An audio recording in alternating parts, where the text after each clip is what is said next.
Dear colleagues, welcome once again to the Info Day on the Horizon Europe work program, the Wide Era part of the program. Right now you're in the Widening component, and today we have an interesting program for you. Throughout the morning, we will be looking at the more traditional ERA actions, teaming, twinning, ERA chairs, and cost actions. And in the afternoon, we will share with you the novelties in the work program, the new actions and the new features. You are most welcome to ask questions and to make comments, and we would really like to see your reactions. Please do so in Slido. We have indications for this appearing on the screen now. You know how it works. You scan the QR code and you are ready to go. So without further ado, I would like to welcome our first speaker, my colleague Karina Firkavičiūtė, to share with you information on teaming. Karina, the floor is yours. Hello, good morning, and thank you very much, Manuel, for the presentation. I'm glad to be able to present here the flagship action of the widening component of the widening portfolio, which is teaming. It is a big action, not only in terms of financial envelope, that is mainly the biggest one among all the widening instruments, but also of its importance, and also the equivalent cumulative complementary funding that it requires to have. So because of this is such a big and important action, it has also very high expectations, and the expected impact that is related to this action is really very, very important. So you can see several main aspects of that impact that is required of the action. It's about the scientific capabilities and the capabilities of institutions for being much more able to compete for funding within the European Union and globally. But also, this is an action that is expected to improve generally the research and innovation culture within that country, within the coordinator's country, to improve its indicators in the different aspects, to also have a specific stimulus and very strong stimulus for various reforms that are either institutional or systemic reforms at national, regional level or within an institution, in relation to the smart specialization, but also in general. It is another important aspect is about the mutual learning that goes both ways from the widening to the advanced partners of this action. And also through all of this, certain new research strength and new research capabilities would be developed. These are the expected impacts that goes along with this action, that is required. The consortium that is implementing the action is required to show this impact on place. Just to let you know that all these things are not so theoretical. These are changes and processes that are happening already in practice. And I just gathered several of the best practices examples here on this slide here for you to see. Those are the participants of the project that report back to the Commission and show to their partners what has been achieved already while implementing the project during different stages of it. So it is really important to see that certain scientist-to-scientist meetings and contacts are facilitated, that the industry research collaboration model are established. So these are already practical facts that are happening during the implementation process. That also advanced partners, for example, are starting new doctoral candidate positions for within the project. Also, new study programs can appear in universities concerned or in other countries.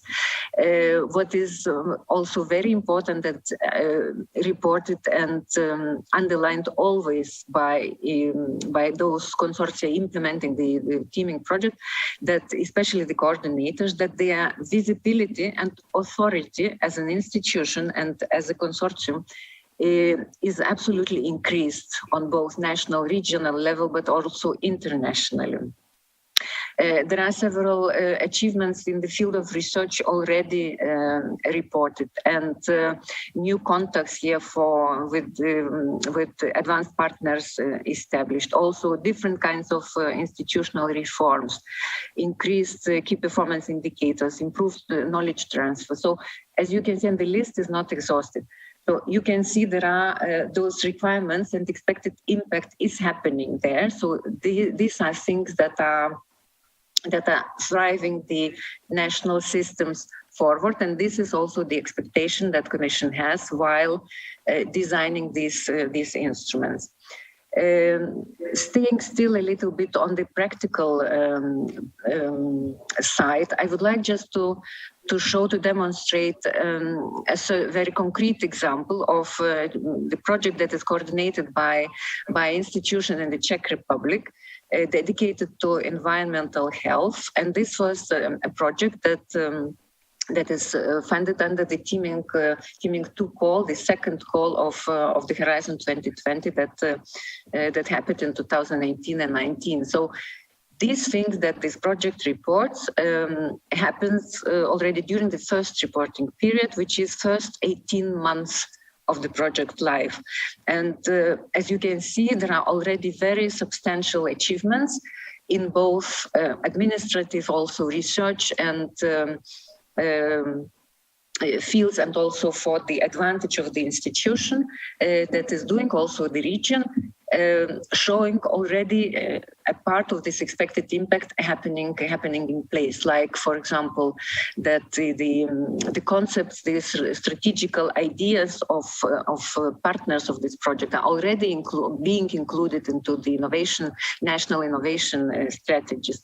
That the buildings are acquired, and at the same time support from a region and from the university is being given.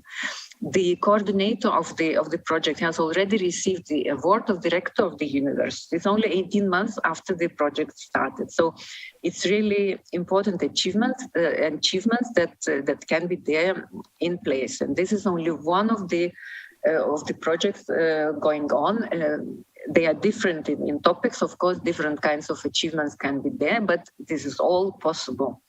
So here is another slide about how city of hosting the project is strengthening its positions in contacts with different other institutions, establishing new research programs at the university, developing new capacities, new scientific capacities, and also getting much more broader internationally than they used to be. So this is all possible, and we would really see the projects, your projects, achieving these nice results. I would also like to show you a video that this project has produced to exemplify once again the main objectives and ideas of teaming action as well, and also this nice ambition that was well understood of the applicants of the proposal implementing consortium now, that you can very well see in that video. So please, can you show the video? 2020 is a very important year. What are some of the great and important goals that society has? Let's end hunger, good health and well-being, water, sanitation, and hygiene. These are incredible goals, but we have incredibly important challenges at the global level. We want to build a healthy future with environmental, economic, and social sustainability and improved well-being. Balance between society, individual, and the planet. Behind sustainable society's healthy planet and human well-being is an integration of multiple Sustainable Development Goals. Long-lasting partnership between research, community, policymakers, industries, and all partners who are with us to make a change. To state the obvious, research, teaching, knowledge itself, it depends and lives off institutional and individual partnerships across the continent. Here I am, a German national representing a British university, standing next to a British national, I believe, representing a Swiss university. That tells you quite a lot.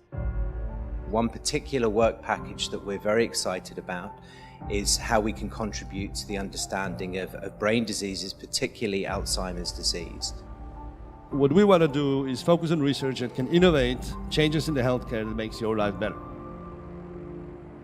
I'm really proud that Masaryk University is successful and visible in very important areas. I can see ambition, I can see knowledge, I can see stubbornness, and I'm glad that the ambition goes beyond the borders of Czech Republic. This is an important investment in cross-sectional science and research between various sectors such as health, environment, industry, technology, and it is highly aligned with the future that Czech Republic sees for itself, which is a smart country. New brand of the Czech Republic, it's called Czech Republic, the country for the future, and a sustainable environment is the basis for the country for the future. You are an example demonstrating that research and innovation could be in the heart of regional development, national economic development, and promoting at international level excellence, although coming from what we call widening countries.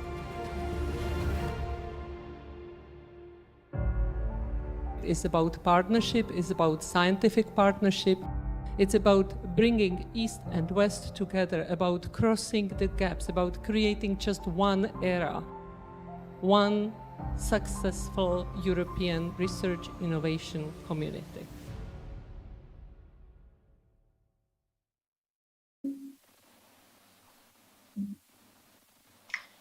Voila, you see a very nice movie. I liked very much its vibe there that demonstrates really very nicely the ambition of the consortium, and they are really successful in their way. They can be really a very good example for all these successes for the next applicants and to see what is all about. I would like to underline once again that teaming as an action, but also all the widening portfolio actions and instruments are not research and innovation actions as such.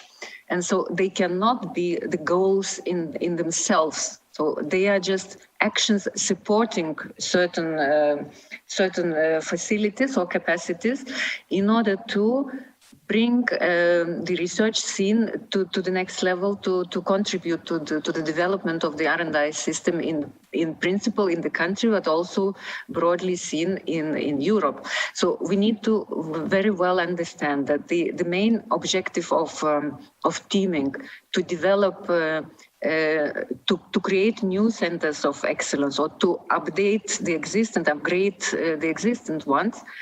It's not a goal in itself. Not in this action runs there not in order to create the center. This action runs through the creation of the center in order to bring an added value to the national research and innovation system. So this is a very important thinking behind the action, and this needs to be also your thinking in preparing your proposals. As you know, of course, very well, teaming is not a new action in principle. It was running through the entire Horizon 2020. So its core features are being kept for Horizon Europe. However, there are several novelties. I would like to draw your attention to some of them. Not all are listed here. However, these are the most important.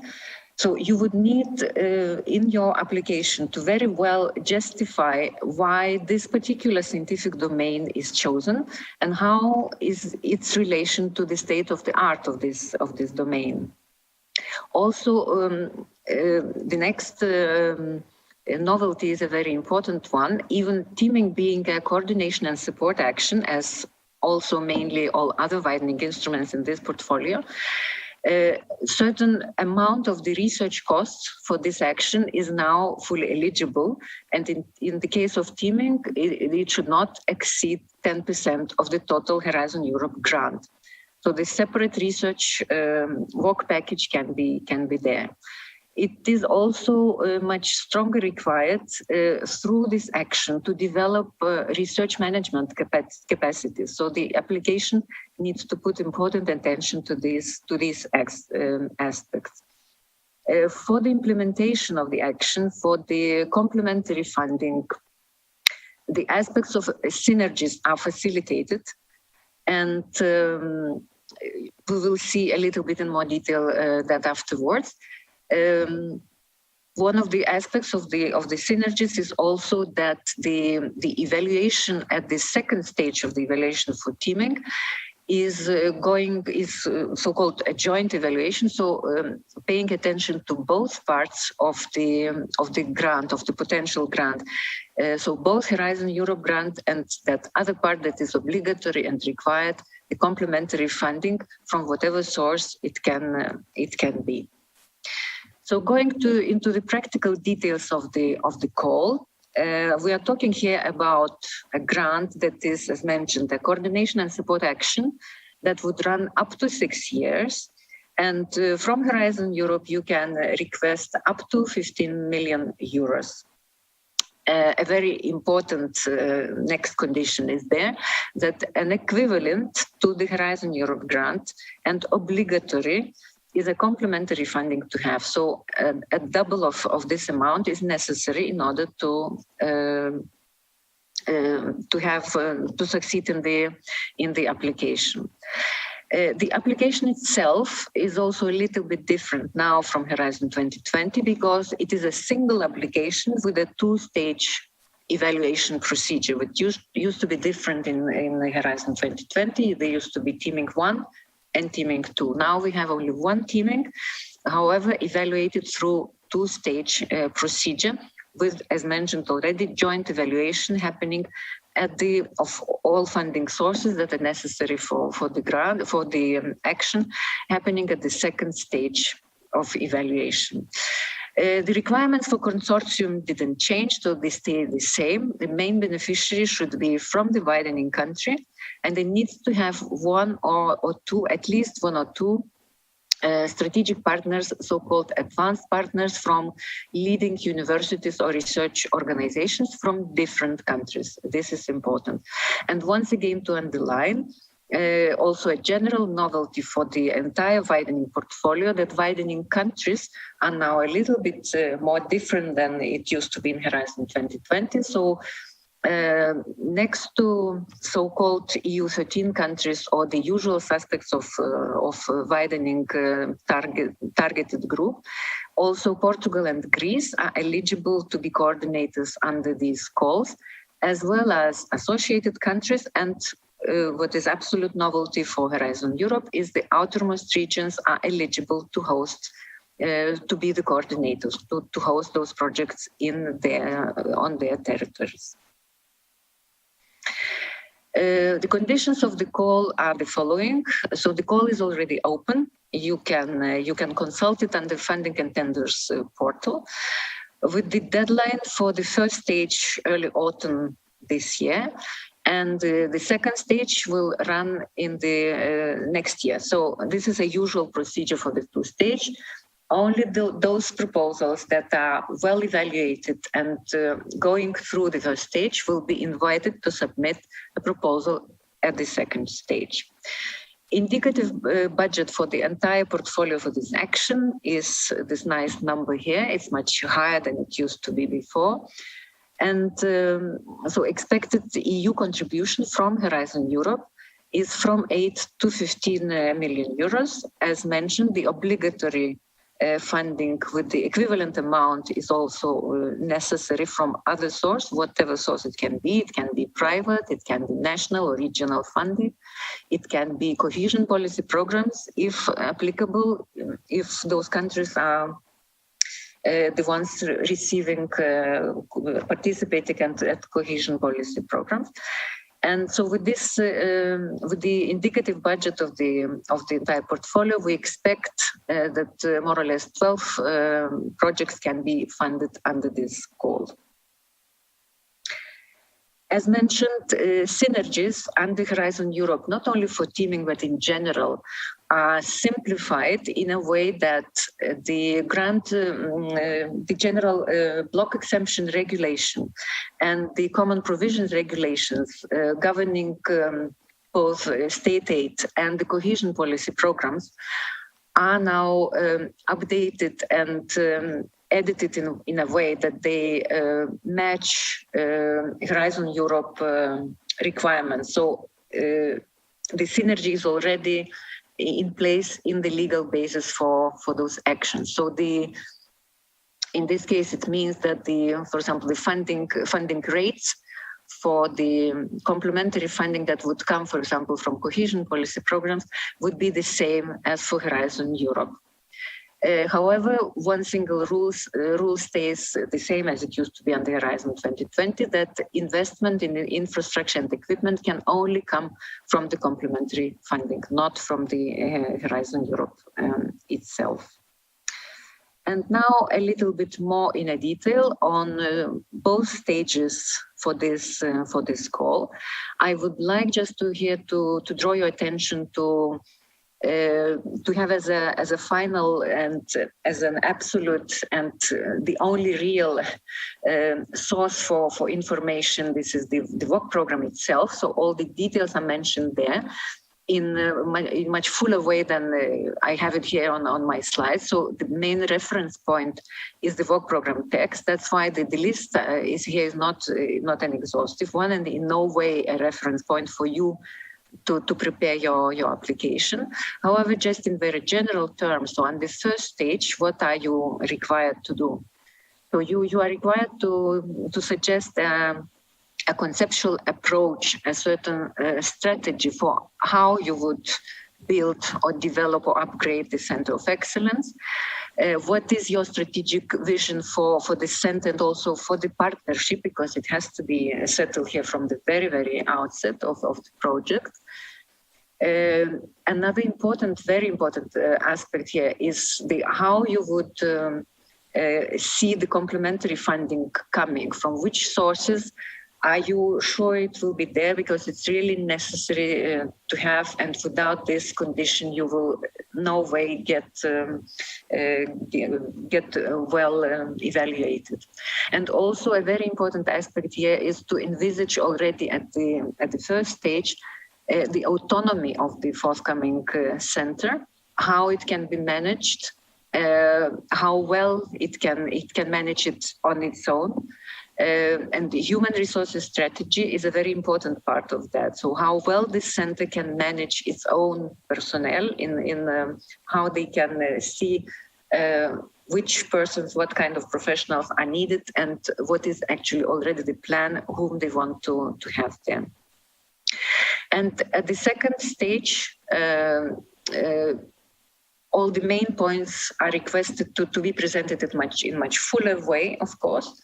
So as mentioned already, only those proposals that are well evaluated on this first stage would pass to the second stage, where you have to present already a full proposal that I've counted preliminary in the work program text. It's at least 9 points that you will need to cover within that full proposal.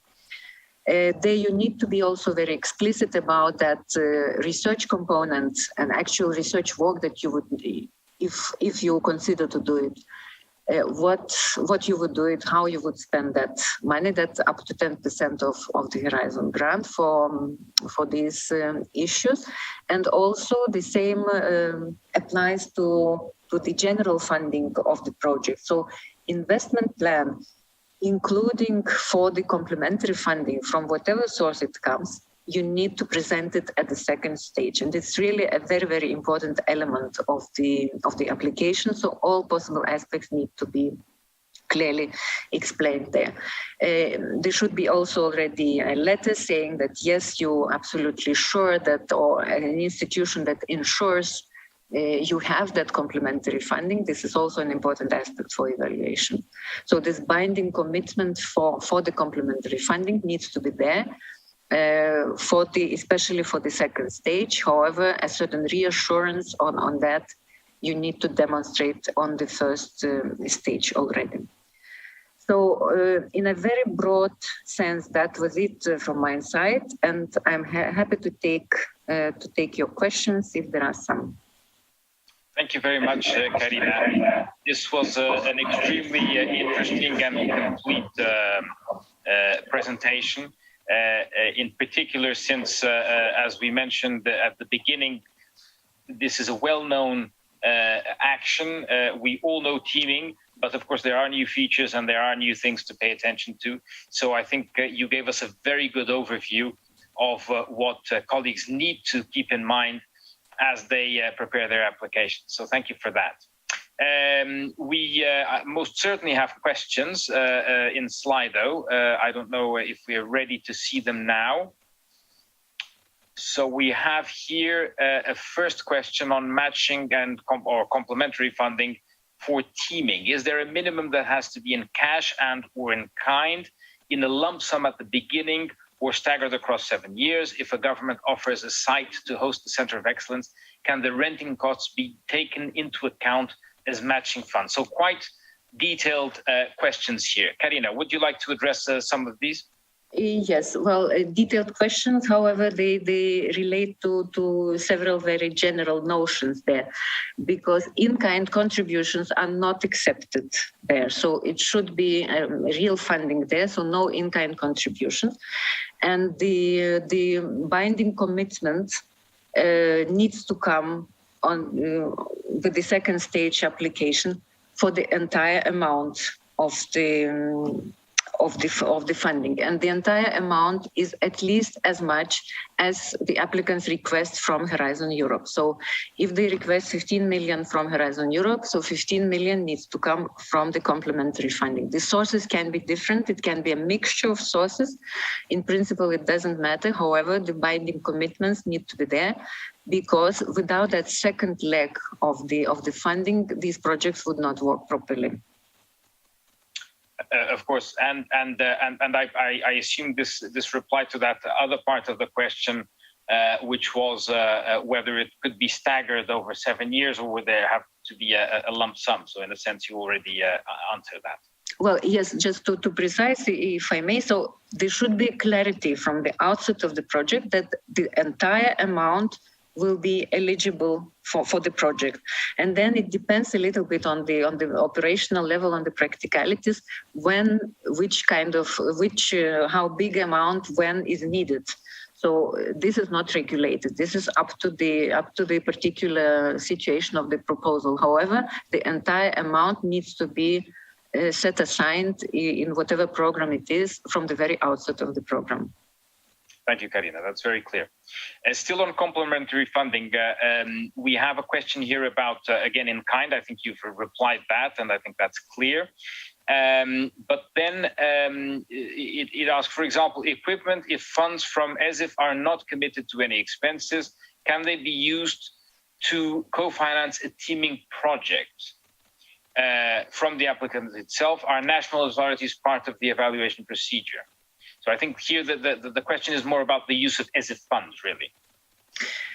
Yes, well, if there is a need to fund something like an infrastructure or equipment, these costs need to be covered from the complementary funding, not from Horizon Europe grant. This is the main rule.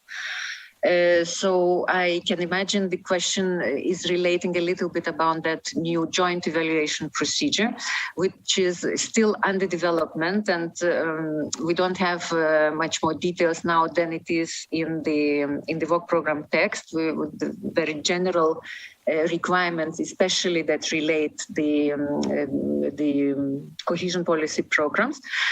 However, this procedure will be developed, and I encourage potential applicants to consult the frequently asked questions that will, at a certain point, appear and will be published, so to have and to see more details on the procedure itself. Thank you, Karina. There's a question here that was already there for a while. Could the newly created center be dependent on a parent organization? Can salaries be equal to those of the parent organization, or do they need to be independent? Well, independence and autonomy, it needs to be understood in a way of that the center could manage its house, so to say, on their own needs and understanding. So they cannot be dependent on someone to tell that center, you do now this or you do now that. So in whatever way it can be done, it's really very dependent on the particular situation. Is it a university, a research institution, or another kind of institution? So it all depends on the legal status and the entire idea behind how the applicants see the center developing. But the autonomy needs to be shown. Also for the decision on what kind of salaries need to be paid. However, it can be the same as the parent institution. It can be different. So in that way, the institution also needs to be quite independent. Mm-hmm. No, that's clear. Thank you. Yes, we always say that the center needs to have certain competitive salaries so it can attract needed talents to its benefit, yes. Mm-hmm. There's an interesting question here now about open science. Is open science evaluated in the first phase of the two phases in the call? Yes, thank you. This was the question coming from the plenary session. Thank you for that. So, just to clarify, so the requirement for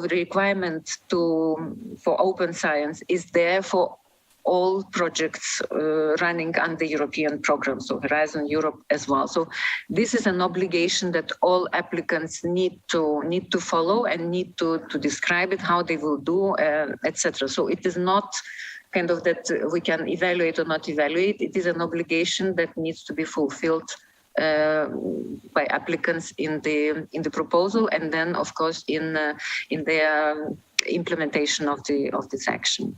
No, that's extremely important indeed. Must teaming only have a national focus, or can it be developed at regional level as well?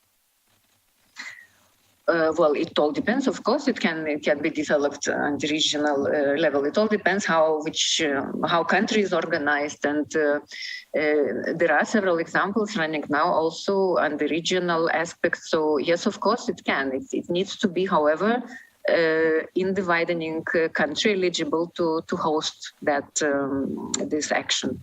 Mm-hmm, mm-hmm.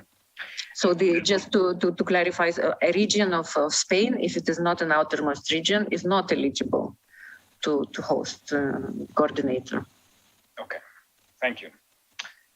We have here an interesting question. If a consortium has a minimum one advanced partner established in the member states or associated countries, can an additional partner from, for example, the USA, be part of a consortium with their own budget? I might say it can, if it is not not the main advanced partner, but an additional. Maybe, but it is still to be clarified a little bit. I hope we will be a bit more clearer with the details in the frequently asked questions about that. Thank you. So it's you see that it's always useful to get all of these questions, yes, because it also forces us to think about all of these different elements. Is there a definition of advanced partners? Are private companies eligible to be advanced partners? Well, first of all, it needs to be. It needs to have a certain renommé that it is a leading institution in that particular field. It needs to come from a different country than a coordinator. So these are the main qualities. So the fact that it's a private entity does not. Yes, of course. If it is a research organization or university, it can also be private. Yeah. Now, regarding minimum criteria for teaming, can two partners be from non-widening, or have both countries, or must both countries be from widening and non-widening? So both parts of the coin, let's say, need to be represented.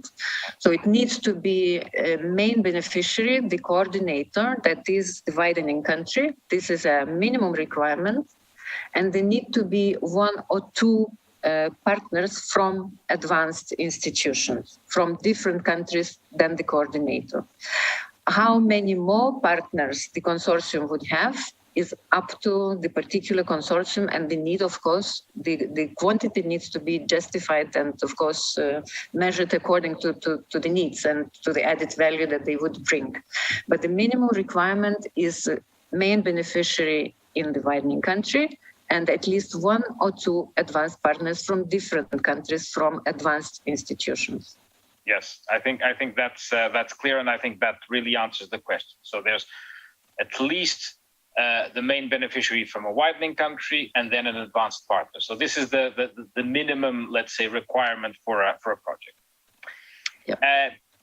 I think it's the second question I see here already about VAT numbers. So is it necessary for the EU Center to have its own VAT number? Do you have an answer for this, Karina? Well, very specific one. I don't have a straightforward answer, but we can clarify it again. Yeah. Again, for the something to be for the FAQs.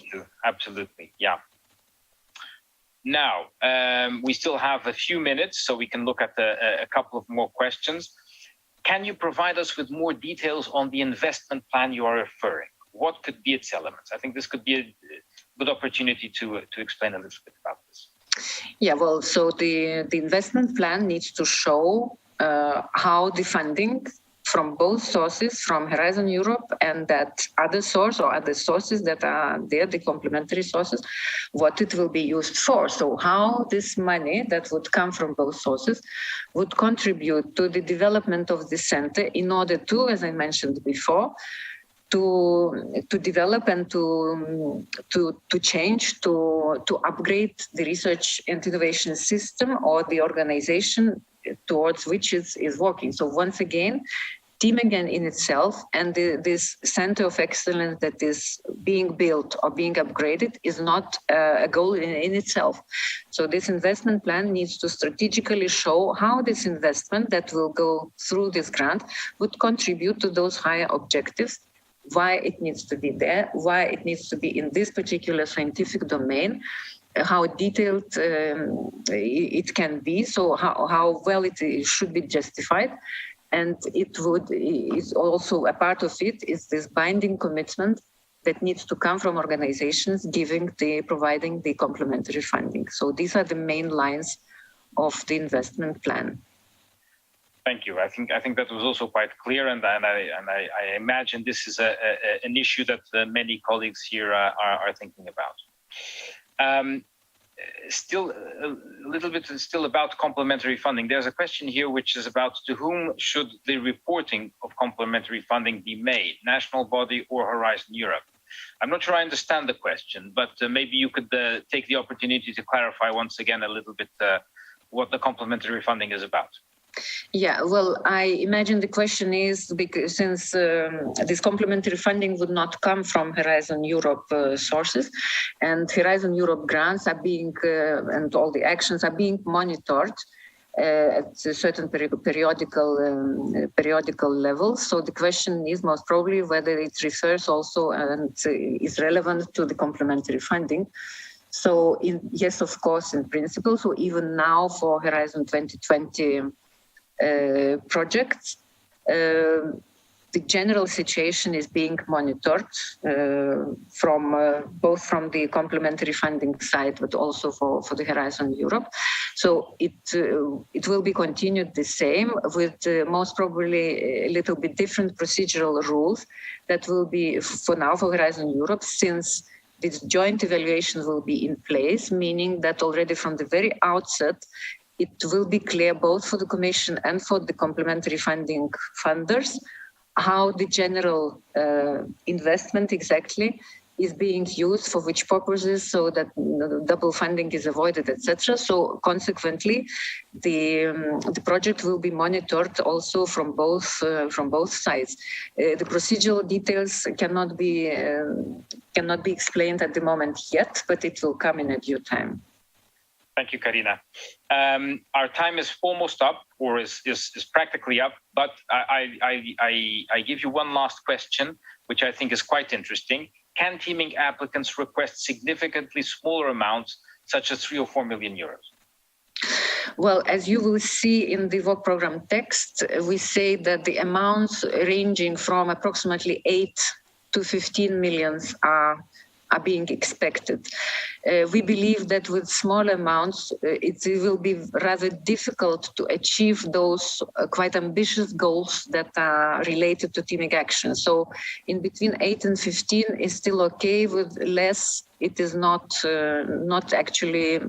relevant for this action, because it should be really big and substantial. I think that's also quite clear as to what our expectations are with this kind of action. Thank you very much, Karina, once again, for your presentation and for replying to all of these questions. I'm sure many more are coming in, and we could continue the whole morning discussing this. But we have to move on. And now we're moving on to twinning. Again, an action that we all know very well. So our colleague Adeline Kroll will now give us a presentation on twinning and explain what is new, where there is continuity. And I give now the floor then to Adeline. Adeline, please, the floor is yours.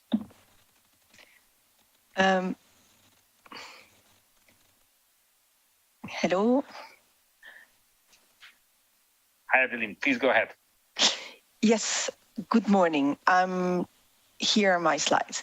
Good morning. Thank you very much for giving me some time to actually explain the twinning. Next slide. And the twinning for Western Balkans. So I have about 9 slides, which I know you already know some or part of that, but I will go quickly on the policy objective to remind you a bit of what twinning is. In the history of widening, really, twinning was one of the first one with teaming and ERA chairs, one of the actions of the widening program. So the policy objective really is to develop excellence in a chosen research and innovation domain, increasing the visibility and also upskilling the staff. The twinning action aims to enhance the networking activities between the research institutions of the widening countries and top-class leading counterparts of the EU non-widening.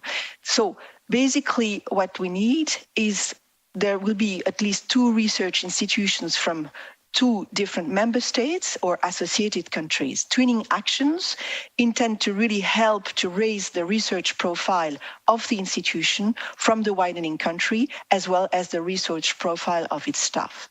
I have listed here below the call, or let's say the main characteristics for the call Horizon Wide Era 2021 Access 03, which is basically the call for twinning.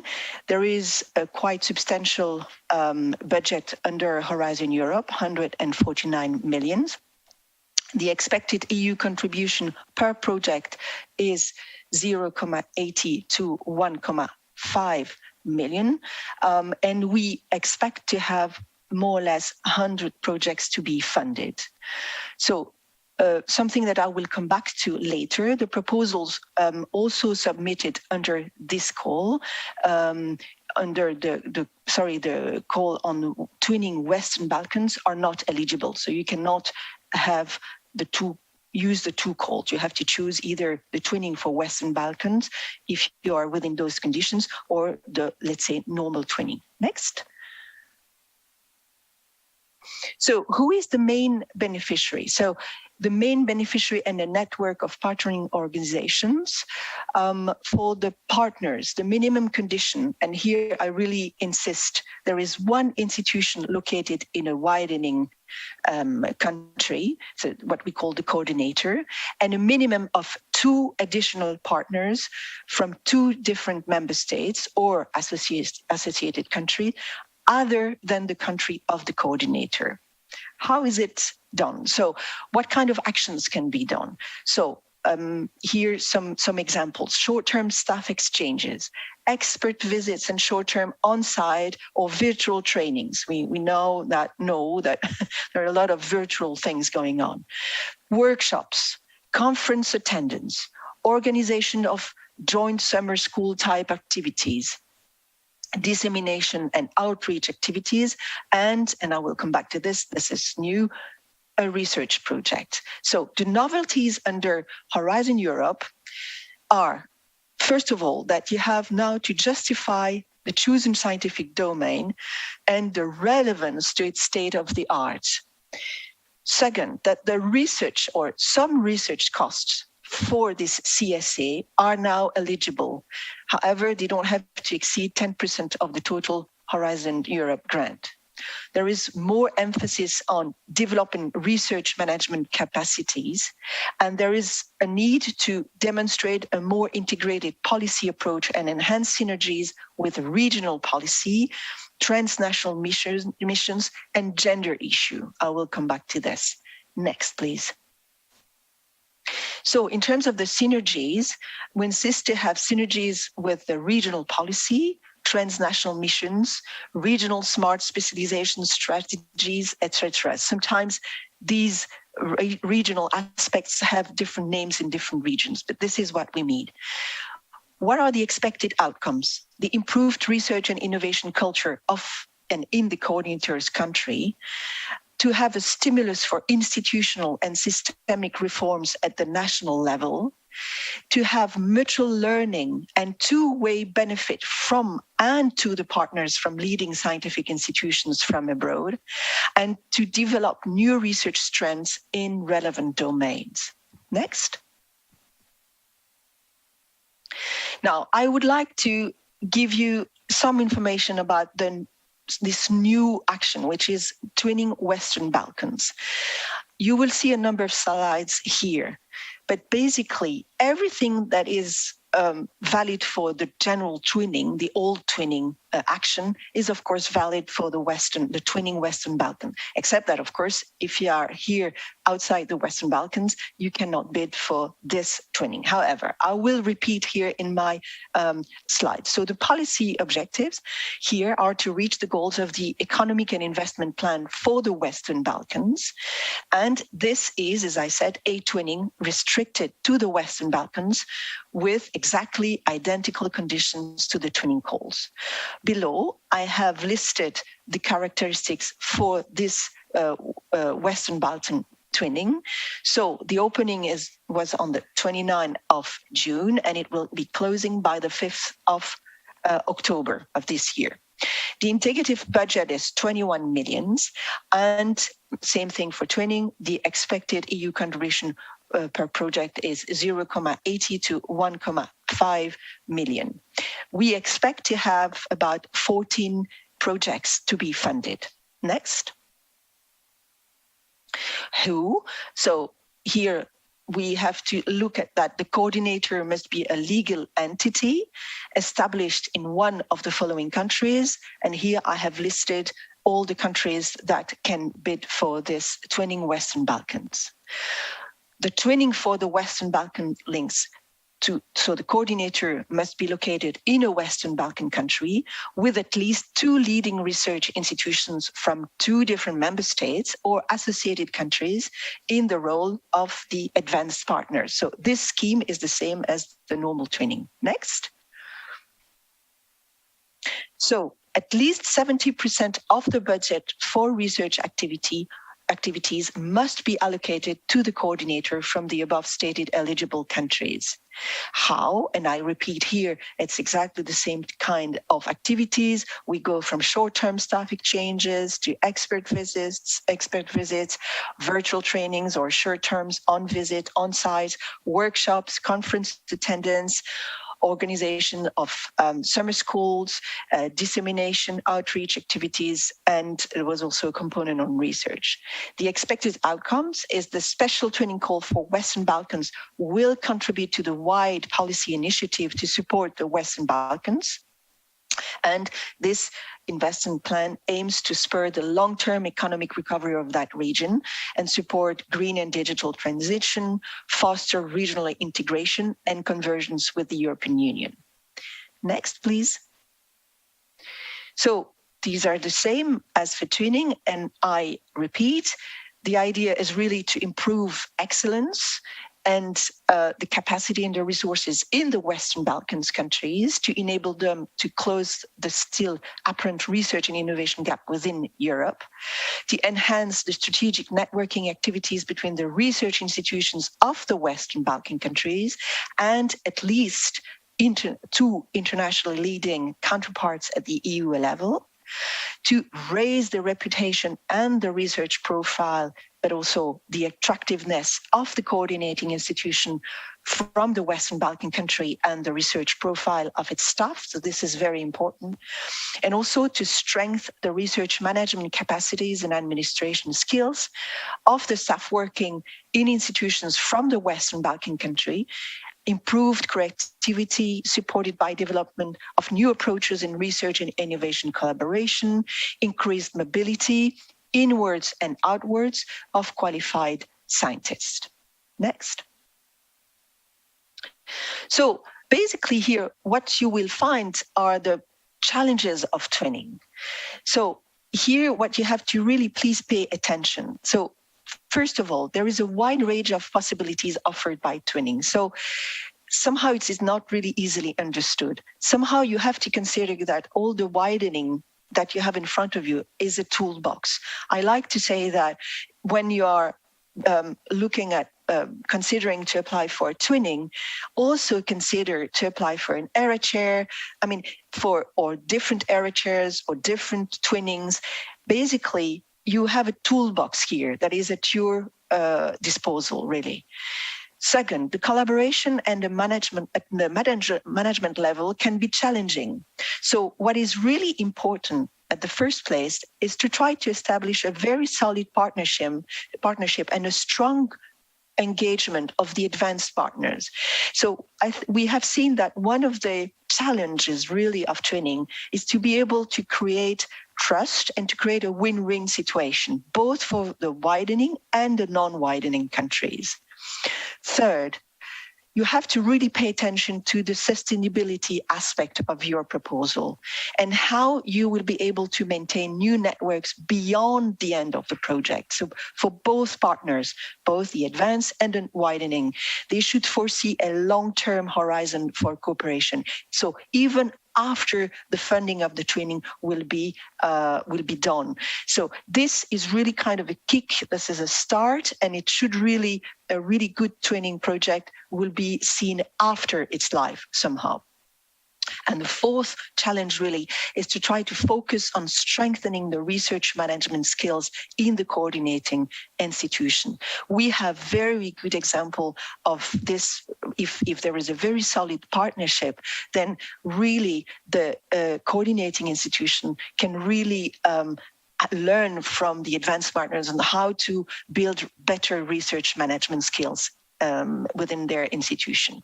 Next. There is no next. Anyway, this is my last slide, and I hope you will be inspired by some of these elements. Like my colleague Karina, I would like to insist that actually the only legal basis for all what we say today is really the work program. So you have to go back to the work program and really study it. So I wish you the best of luck. Thank you very much. Thank you very much, Adeline. I think it was a very interesting presentation, and you've highlighted quite well both dimensions, the twinning and twinning for the Western Balkans. You also, of course, urge our colleagues to go and look at the work program, which is, of course, one of the best possible advices you can give. And I'm sure there are now quite a few questions waiting for some of your replies. So let's have a look at what we have. The first question is, a research component not exceeding 30% of the total Horizon Europe grant may include an exploratory research project. In the PowerPoint, it's 10%. Please explain.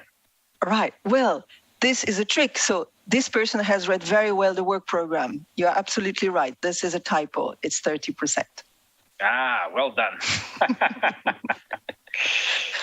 So, can a partner from a widening country be treated as an expert? Can an ongoing coordinator institution of a standard twinning also act as a partner institution in the twinning Western Balkans? We've heard this question before, I think. Yes. In other presentations before. Yes, it can. So if I understand correctly, this institution is a coordinator of I would say normal twinning and wish to be a partner in a twinning for Western Balkan. And yes, it can. Oh, I can't hear you, Manuel.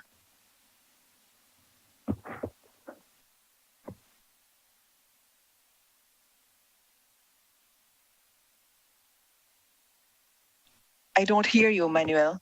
Sorry.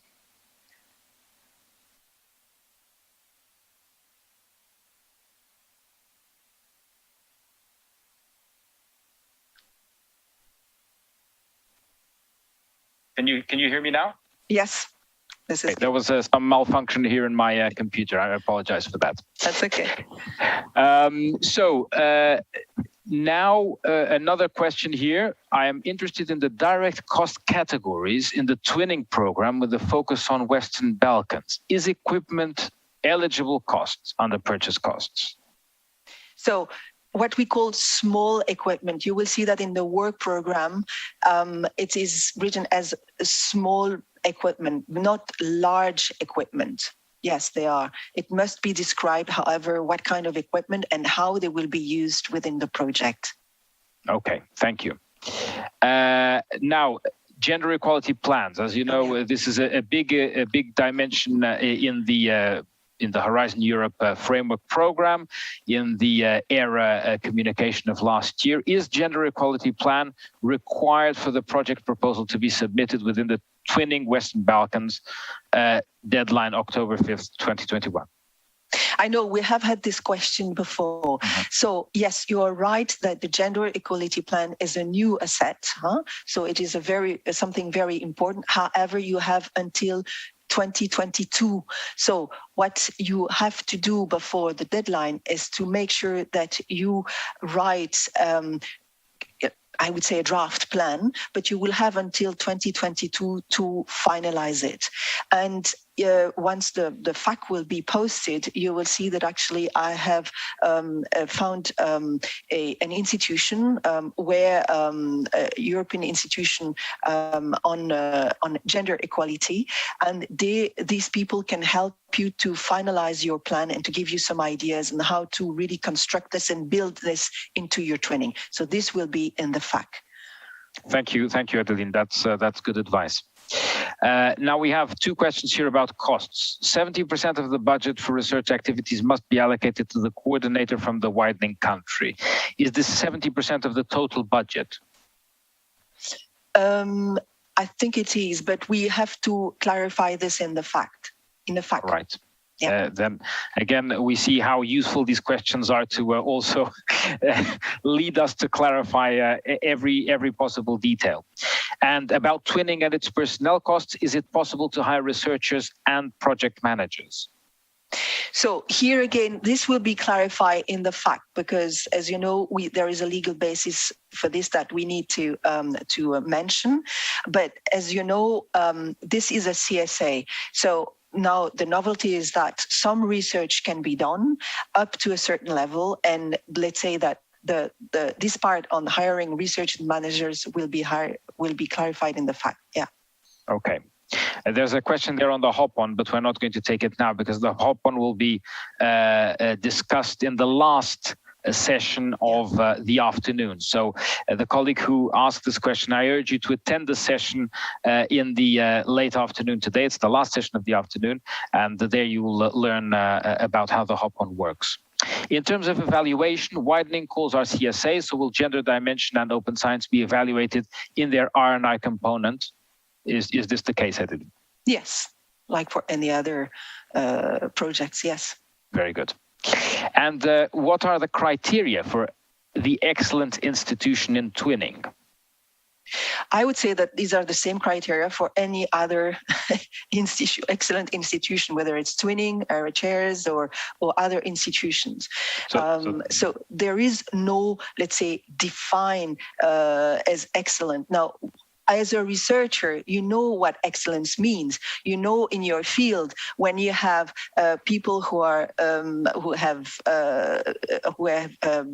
renommé, as Karina said, but who are very famous, who have scientific leadership. This is what we mean excellent. And I would say that in twinning, you could add another aspect, which is this research management skills that you need as a coordinating institution. And you will be looking, I come back to my point on this solid partnership that you have to try to build, because this is what your institution will need. So try to really pair up with an advanced partner who will be willing to share its skills in terms of management, HR, etc., financial, for your institution, because this is at the end what is important for your institution. Mm-hmm. There's another question here that also related to a question in the previous session about the participation of third countries in projects. Can they participate? Can they get funding? So accession countries can participate, yes, absolutely. And other third countries, any other countries that are listed, yes. Okay. For Western Balkan twinning calls, are teaching activities eligible? Another very detailed question here. Yes, if you remember, I have listed twice the kind of activities that are possible. So this is possible, for instance, during the summer schools, whether they will be online or in situ, but this is possible. This is the kind of modules that you can build. Don't forget that these are coordinated, supported action. So the main element here is not research, even though now there is this novelty, but it's really this networking activities, and these include, for instance, summer schools where teaching, of course, will happen. Yes, indeed. Now, on the number of countries that can participate for Western Balkan Twinning Call, how many partners from widening countries can participate besides the coordinating organization? How many from the Western Balkans? Okay, well, there is no prescription on that, okay? Mm-hmm. So basically what you have to go back again, you have one coordinator from the Western Balkan, so that's very important, with two advanced partners from non-widening countries, and then you can have your partner. Now, it's up to you to decide in terms of the management of your twinning. You will see that if you have too many partners, it will be just very difficult to manage. The Commission is not going to give you the exact number of what the number of partners that you need, but you have to have something which is really sustainable. Think of sustainability afterwards, so that this network that you will be able to create will be again something that will be alive, that will fly after this twinning. So it's really up to you to kind of, and it's not an easy task to build this in terms of your research discipline, what you want to achieve, what are, let's say, the needs of your institution. Really be very conscious of what are the needs of your institution and how many partners you need and you can manage apart from the basic conditions. Thank you, Adeline. There's a question here now about the involvement of the GRC. Can the GRC be included as a fourth member of a consortium in the twinning program? I think the GRC can be included, but this again will be highlighted in the FAQ. Okay, so more details on the frequently asked questions on the participation of the GRC. There's also a question here about the call on the support for R&I policy making in the Western Balkans, but maybe this is not for this particular session now, for this particular discussion. Yeah. Does the twinning program for the Western Balkans cover 100% of all the activities? It does. Can you elaborate a little bit more? Yes, again, the activities that I have shown, and the list is not really exhaustive, but you remember you had mainly, again, there's coordinating activities, summer schools, exchange of experts, or let's say exchange of researchers, some research projects. There is no obligation, but of course a research project that can be funded up to 30% of the total cost. And it's really, by the way, twinning has been done by universities way before widening. Actually, since the beginning of the very existence of universities, these exchanges have existed. So we're not really inventing anything very new in Europe, And by the way, this existed between Western and Eastern Europe, and that was historically. It's very interesting to see this. So basically, it's really to reinforce this, and I would say to really make so that the coordinating institution in the Western Balkan really can start really. It's like a jumping board towards excellence, and really work also on the administration and upskills of staff, not just the research staff, but also the administration staff. Yes, indeed, and indeed, it's you were mentioning earlier on how the widening should be seen as a toolbox, in fact, and that all of these elements can and should be used depending on the particular needs and the particular situation. But of course, our objective is to bring up institutions, to bring up the level of research and innovation all over Europe. Perhaps one last question. I think we still have a couple of minutes. Research project is by necessity smaller and more focused, whereas the overall twinning would be broader than that. Is that a correct interpretation? I think this is a little bit a question about how the twinning project itself relates to the research projects or research activities specifically. Yeah. Okay. Always go back to what the definition of what the widening actions are. They are a coordinated support action. At the very beginning, these are just to coordinate and not to fund research. Now, learning, because now we have a couple of years of experience with these widening actions, learning the necessity and the needs from the partners, the applicants, we have learned that some research needed to be allowed. So somehow some research to a certain extent, whether it's for consumables or for research activities, is allowed, but it will never be kind of like all the research and innovation action. Actually, we hope that one day people who have had twinning, error chairs, teaming, etc., will and are actually applying to the more thematic areas where they are not CSAs, they are pure research activities there. Absolutely. But I guess we will touch on that on Hop On this afternoon anyway. There is kind of a link on that, yeah. No, thank you very much. But I think it's a very good point to make with what is the objective of these measures, and then of the actions which are comprised in these measures. I think that's a very important point. Perhaps 1 minute, Adeline, before we finish. Another question on gender equality. I think there's a little bit of curiosity about this. Yes. What is expected in terms of gender equality measures? Can you give some examples? Yes, well, the traditional examples that we give in terms of, if you all work in universities, you always, not only in universities, you know that they either the management posts or the high level or the higher level research posts are usually not occupied by women. So there is a variety of explanations for this, and Europe is very diverse in terms of that.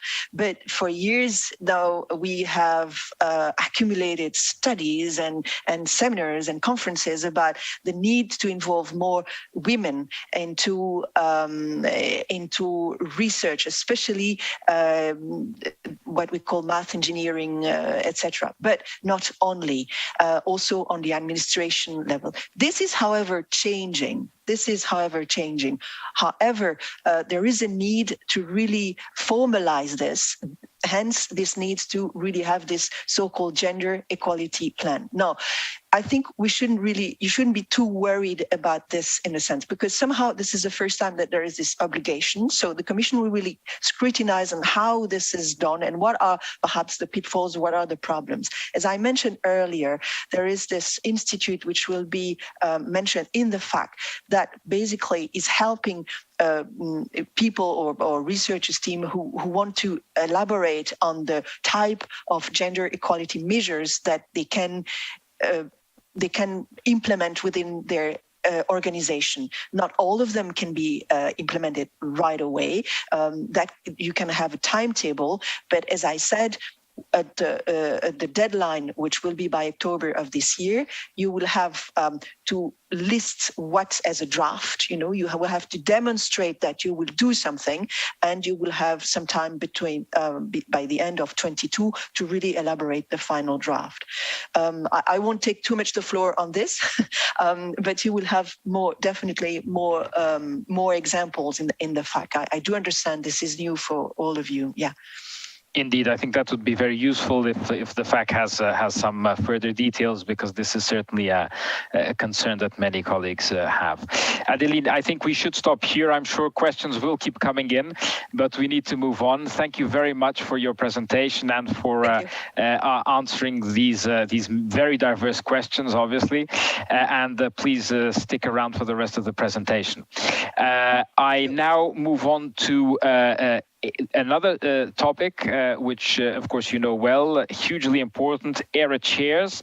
And I have my dear colleague João Albuquerque Silva, who will make a presentation and answer your questions later on. João, the floor is yours. Many thanks, Manu. I hope that you are hearing me well. First, thanks to the previous presenters, because I think it was, even for myself, it was interesting to hear, especially on these general plans that are also novelties for ourselves. But now I am going to present you with the first action that was developed under Widening, still under FP7, so already more than 10 years ago. And first, a little bit of context. Next slide, please. Well, the first thing I have to say, and just as a brief explanation, is that our work program is elaborated around destinations. And the first two actions that were presented to you, teaming and twinning, were part of what we call improved access to excellence. So what we aim is to bring excellence to institutions and to countries, and specifically to the widening countries. And we have destination 2, where we want to attract and mobilize the talents that are either in the widening countries and wish to move to the widening countries. This destination is going to be pursued both at the level of institutions and around small groups and the ERA shareholders, or at the level of individuals through the widening fellowships, ERA fellowships, and later on possibly with a new action that we is for the time being called ERA talents, but remains to be defined, depending on pending studies. Next slide, please. What is ERA chairs about? What is the action? What is the aims pursued by the action? So you can see that ERA chairs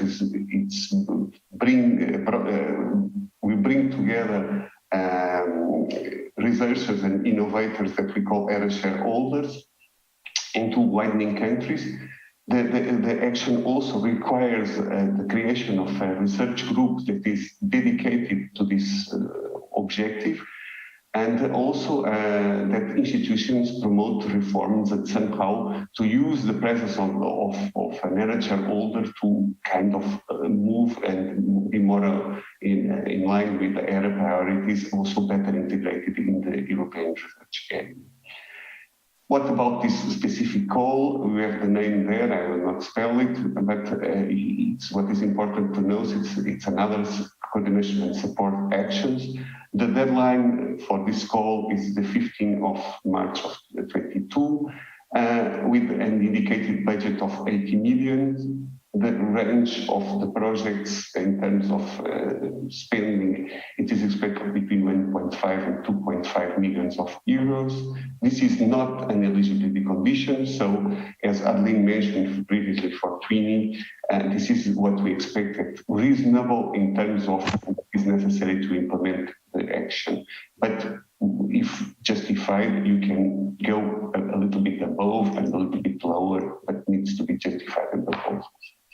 The number of projects that we expect to fund it's 32, and this is just based on it's a simple mathematical calculation, and duration of the action up to 5 years, and here it is an eligibility conditions. You cannot ask for 6 years, though you can ask for less than 5 years.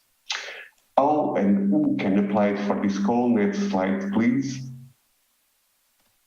And who, of course, there is a coordinator institution that by definition and by the logic of the work program needs to be located in the widening country, and the prospective area shareholder that needs to be identified prior to submission of the proposal. This is very clear, so the proposals will come already with the name, and we'll see later on that it is even indicated with the CV of the future area shareholder if the proposal is funded.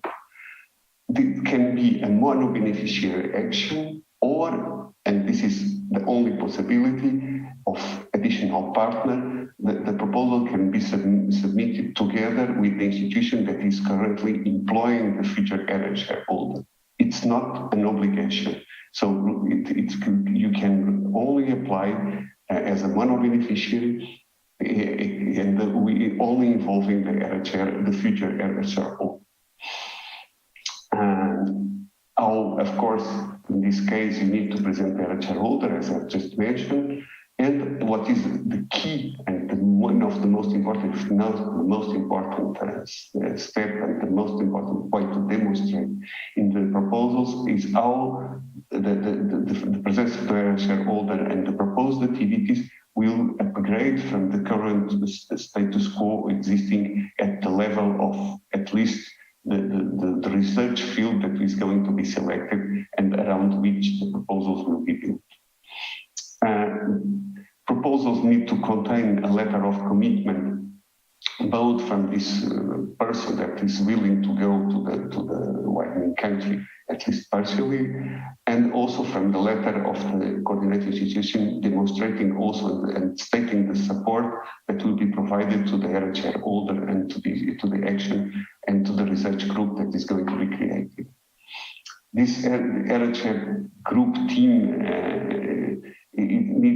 the proposal needs already to detail how the research group is going to be selected, and the recruitment panel will be international, and will have as leader of the selection procedures the area shareholder. When the institution has activities, teaching activities, it's expected also, this is not an obligation, but it's expected that the area shareholder will take on some, if not a lot, but at least some teaching duties to kind of making visible also to the personnel working in the institution. Next slide, next slide, please. And regarding implementation, and this, of course, needs also to be somehow explained in proposals. We are here discuss what we expect that will happen and what is the key points that we expect during the 5 years of the duration of these grants. What is expected that the area share is going to move. It can move either permanently or temporarily to the institutions. And for this, we allow either part-time or multiple stays. Aligned with this flexibility, the contract arrangements can be also quite different, and the Commission will be open to different arrangements at this level. And the time of agreement that is going to be defined between the ERA shareholder and the institution can include secondments, leaves without pay, sabbatical licenses, everything that is possible that will allow for this action to be implemented smoothly. It can be accepted by us. However, one very clear demand, and this is really a request that we have, is that when recruiting the ERA chair team, at least 50% of these recruitments need to be novel to the institution. So you cannot select from internal candidates, at least of this team. The size of the team, the constitution, how this is organized, when these people will start working, when they finish, it will depend on the proposed activities. So this needs to be, of course, explained in proposals, but the size and duration of the work needs to be done in agreement with the needs of the project. Further and very clear request, and this is also stated in the work program, and it's a very important point of what is required from institutions, that the leader of this team, and this needs to be appointed on a permanent position within the first 3 years of the duration of the action. What this means and what we want from this point. What we want is sustainability. The sustainability needs to be demonstrated in multiple ways, but one of these ways, and we believe that it's a key important measure, is that after some time, either the ERA chair, this person, the ERA chair can apply to this position, or someone else is appointed on a kind of career position that allows him or her to stay and continue handling and continue the project after the end of the grant. And this is really part of what we want. What are the eligible costs for the action? Of course, there's a good part of the money it will be earmarked for salaries, for the ERA shareholder and for the research stream. But of course, we have other CSA costs like training activities, two-way secondments, and on top of this, we have 10% of the research can be used for research costs like consumables and small equipment, up to 10%. A final point that I want just to mention is that if you have a partner institution, the costs to be claimed by the partner institution should be mainly linked to the person that is seconded. In this case, can be the ERA chair, and also some additional person that might come to support during the periods of absence of the ERA chair, or because these people can come to the coordinator to do research activities, to do teaching activities, to do any kind of support that is useful in the context of the project. I think those are the broad lines of what ERA chair is about. Of course, the other part will be answered either by the work program or in the FAQs, the frequently asked question, that will be posted very soon to your benefit. Many thanks for your attention. Thank you very much, João, for this sort of overview of what ERA chairs are about. As you've been mentioning, and Adeline and other colleagues also, of course, the FAQs are in preparation, and this will naturally be very useful then to help colleagues and to guide them in their applications. I'm sure we have some questions about this in the Slido, so let's have a look at what colleagues are wondering about. Part-time stays of the ERA chair should be spread throughout the duration of the action.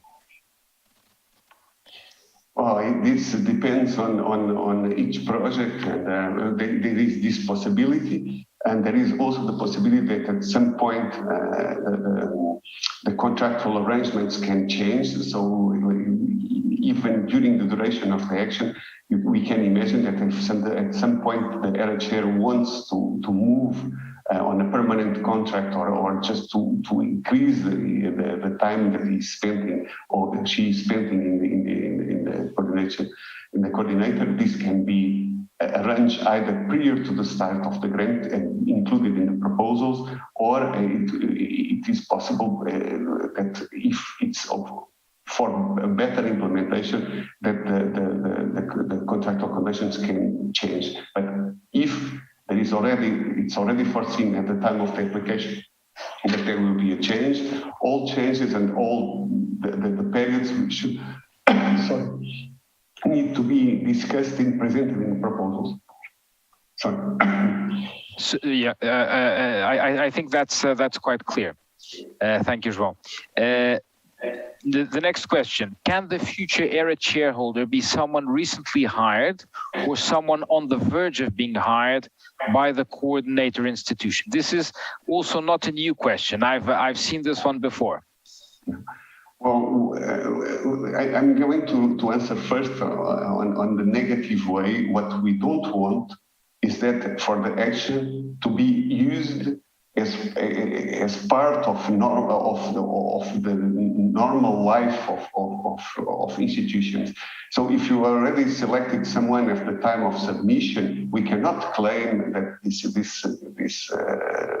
recruitment was done on the framework of the action. So what we want is that based on the existence of this action, you are going to be able to attract new and better talent, in principle, someone that you should not be able to attract under normal conditions. So someone that is already hired or is in the verge of being hired fails somehow one of the basic aims of this action, that is bring new and external talent. If there is specific reasons why the hiring that is taking place is special, then this should be indicated in the proposal to be submitted. Of course, that at a later stage, if the person that you attract, and this is absolutely in line with the action, is recruited then in a permanent position, then that is perfectly fine. But the opposite, it's not really what is the idea of the Commission and what is the line of widening in general. Thank you, João. I think that's an important clarification, and it relates to the objective of the action itself, indeed. So it's quite. I understand that this is a recurring question, but we need to go back to the objective of the action itself. Now there are a couple of questions here which are related. In Horizon 2020, it was specifically instructed not to include names of potential holders. Now proposals should be made around the holder's CV. Please comment. And the last question there, I think, is also related to this. Is it obligatory to know the ERA chairholder at the stage of proposal submission? The ERA chairholder could be recruited after we signed the grant with the European Commission? I will start first with the second question. You need to present already the ERA shareholder at the time of the submission. So the proposals without a name cannot be accepted. And going to the second question, yes, there is a kind of, I could say, a Copernicus change in this action, because what we realized during the implementation of Horizon 2020 is that it's not very easy for people to move all of a sudden to leave family and a job behind and move for a kind of temporary position, because the positions offered were for 5-6 years. And so we wanted to give more flexibility and also to kind of rationalize the quality of the ERA chairs. After the proposals were submitted in Horizon 2020, institutions were publishing the vacancies, and they were filling them with available candidates of the time. So this led to a number of kind of variation in terms of quality and between the different grants. And so this time we went to kind of evaluate together both the proposal that is of what is going to happen within the institution, together with the quality and the match between the proposal and the proposed ERA chair holder. So the two things were going to be evaluated together, both the quality of the ERA chair holder, the quality of the plan and its implementation, and the match between the ERA chair and the proposed activity. Thank you, João. I think you touched upon an interesting point, which is the practical fact of people having to move. And I think this next question, I think, is related to that. What is the maximum time acceptable for that an ERA chair can start? Those wishing to retain their current position need lengthy arrangements with current employers. Sorry, can you just repeat the last sentence? Those wishing to retain their current position need lengthy arrangement with current employers. I think this is related to the fact that you need to arrange things with concerning your current position. Yes. So the time allowed either to move or to stay with the current employer, it needs to be indicated in proposals. We don't have a minimum of the extreme cases would be, let's say, 100% of the time moving to the coordinator. This is perfectly accepted because somehow it's part of the objectives of the action. 0%, of course, it's not accepted, and 20% seems a little bit short. I'm just giving figures out of my mind, but just to have an idea. We would say that a significant percent of time needs to be spent within the coordinators. Otherwise, it does not really make sense. We can accept that there is absence and periods of absence. We still open this. It needs to be also demonstrated in the proposal and implemented accordingly, that there is a support for the activities while the ERA chair holder is absent.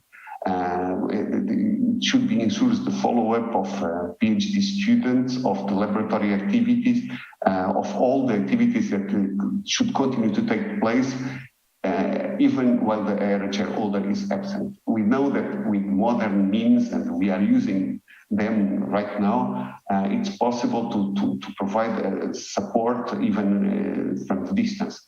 But the presence of the individual is still a very important component of this action. João, we have here now a quite specific question and very topical. Can an ERA chair and his or her team work remotely due to these new COVID circumstances? Partially, I think I have addressed the first part, that we still, the ERA chair, of course, that his presence is requested as part of the action, and I think the team is exactly the same. Of course, that if the pandemic conditions continue, it will be up to the institutions to decide whether they have to adapt, and as all other companies and public bodies are doing, as the Commission is doing, as probably the universities or the governments are doing right now. But this is going to be up to the institutions or to the involved, not for us to decide in advance. The principle should be that the ERA chair team will move and will stay with the institution. Then specific arrangements in function of things that might happen or not, it's going to be decided at a later stage and by those involved, not by us. No, and it makes sense that these are issues that are decided by the respective institutions on a case-by-case basis, indeed, as you say. Are the application forms and the budget the same as per sole applicant or traditional error chair application as in the past? No, we are going to use the multi-beneficiary model grant agreement. Of course, that this foresees also the possibility of there's a number of titles and a number of articles that need not to be filled if there is a minimum mono-beneficiary action. But I think applicants should not worry because all these parts will fall automatically if they are submitting an application by themselves. Very clear, João. Thank you. Finally, I think this is our last question today. Can a person from a research team of an ERA chairholder apply for an ERA chairholder during the process of selection in the first 3 years? Yes. Yes, I think it's part of the possibilities offered in the sense that we can expect that let's imagine that there are two situations very clear here, and even 3 possibilities that seem reasonable. One is that during these 3 years, the ERA chairholder realizes that they want to move definitely to the coordinator, and then he applies. It's not automatic that he gets the position. We still want that this position is published and that everyone can apply, including those already working in the ERA chair team, the ERA chairholder, if he or she wishes to do so, or external candidates. And then after a transparent selection procedure, one of those applying might be the ERA chairholder. One person of the team or an external candidate should be appointed, as for any other normal position. Very good. I think that's quite clear. We still have another question, so since we have still a couple of minutes, I propose that we take it. If the ERA chairholder proposed in the application finally, after signing the grant agreement, decides not to be employed in the beneficiary or by the beneficiary, can the beneficiary hire another person? The answer is no. We thought about this, and it's going to be indicated in the FAQs. And the thing is, we are considering that the proposal that will be evaluated considering the match between the ERA chairholder CV and the proposed activities. If the ERA chair, by any reason, the ERA chairholder cannot move or decide not to move, then the grant will be cancelled. We could only imagine that the activities will be continued or could be continued at a later stage once that everything in place. Eventually, if the research team leader was already appointed, then it could be maybe possible for the project to continue if the ERA chairholder lives in reason of force majeure. But we have very limited scope and very limited margin on this aspect. And in this question, the ERA holder hadn't been hired at all. So it's as you say, it's a completely different situation. Yeah. Yeah, this would be a completely different situation. Yeah. Can the ERA chairholder be hired by 2 entities simultaneously? Yes. We count, and I'm going to give it even another possibility that is not, but it's also reasonable. So we can imagine 2 situations. First, it's where the shareholder remains employed by his current employer. It takes sabbatical leaves to go to the coordinator, or takes leave without pay to do it, and then during this period is going to be employed one way or another. It's very difficult to guess what are the different possibilities offered in very different countries and different legislation. So we don't know what the form of this agreement could take legally. But so at this moment, we will have different contracts while being at different locations, or simultaneous contracts in different locations. And we can, one point that I would like to add is that when applying to these positions, an area shareholder, future area shareholder, it does not need necessarily to tell his employer that he's applying. That means, or to put it in another way, is you are applying as it's normal when you apply for a position. You don't need to inform directly your employer. And during the evaluation and after the evaluation, if the proposal fails, the Commission will not inform your employer, will not share the data on proposals that fail. So if you are not going to be funded, your employer does not need to know. I think it's necessary to stress this point, because people might be a little bit afraid of applying to this and kind of risking that his current employer be informed, and this might not be well perceived. But we will not inform. So only if the area shareholder wants to inform the employer and possibly apply with his institution to make a partner with the coordinator, then it's necessary to inform the institution that is employing him. Thank you, João. That was very clear. Thank you very much for your presentation and for taking all of these questions. I hope you stay with us a while longer, and you'll be back in the afternoon, of course, because you'll have other presentations in the afternoon. We move on now to the last presentation of the morning, which is on cost actions. And today with us we have Ronald de Bruyn. Welcome. And without further ado, I would like to give you the floor for you to make your presentation. Thank you very much, Manuel. And I would like to ask the colleagues to put my presentation on screen so I can commence. Wonderful. So let me first point out that this is a very special year. And for that, I think I need to have the next slide.